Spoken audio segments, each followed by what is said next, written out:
64 लाख शिष्य हो गए, सबको ये मंत्र दे दिया।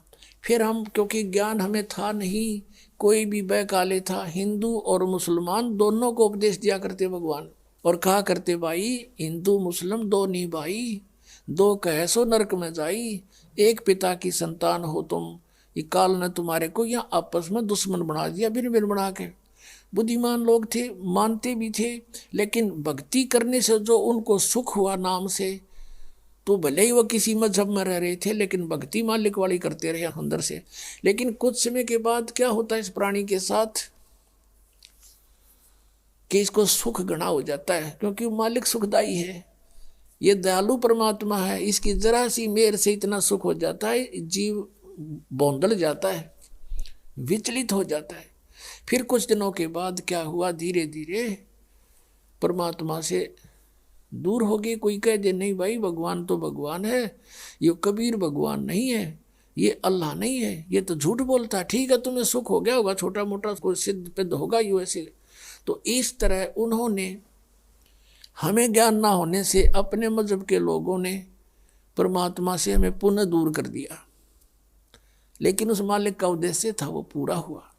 हम परमात्मा को ना पहचान कर भटक रहे हैं। नहीं तो इतना आसान है मोक्ष, इससे आसान वस्तु है कौन नहीं, और इससे आसान कोई काम नहीं। जैसे रोटी खाना बनाती है बहनें, बेटियां, माताएं, और कितना जुगाड़ जोड़ती हैं, अब गिनती भी ना हो, इतने आइटम इकट्ठे करने पड़ते हैं।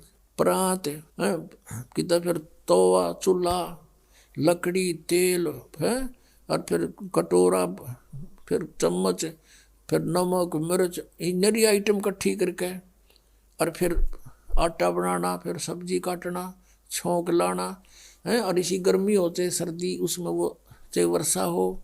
अब तो कुछ एक गैस के चूल्हे चाले हो गए, नहीं पहले तो लकड़ियाँ जलाया करते थे, अब भी जलाते हैं। 90% लोग लकड़ियों से ही अब खाना बनाते।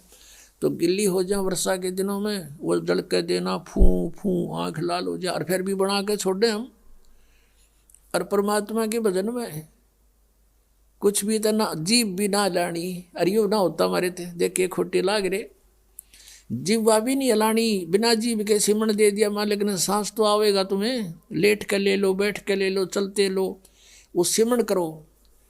और ये प्रथम मंत्र है, इसका जाप भी मानसिक करो, मौखिक नहीं करना। तो मौखिक तो जैसे अलग बैठे हो अकेले कर लो, नहीं मानसिक करो इसको। तो इस तरह इसमें कुछ भी ठाके ना लेना, और ना कोई जुगाड़ जोड़ना, और यूँ भी ना कर सकते फिर हमारे जैसे नालायक नहीं, फिर हम किसे भगत है। तो कहने का भाव ये है कि ये सबसे आसान है मोक्ष पाना। अब हम उसी प्रसंग पर आते हैं। तो ऐसे परमात्मा हमें चार्ज कर गए, और चार्ज करके चले गए। मालिक सहश्री राय थे, सहश्री चले गए, तो हम मालिक को नहीं पहचान सके, इसलिए उनसे विमुख हो गए थे। परमेश्वर ने एक लीला की थी।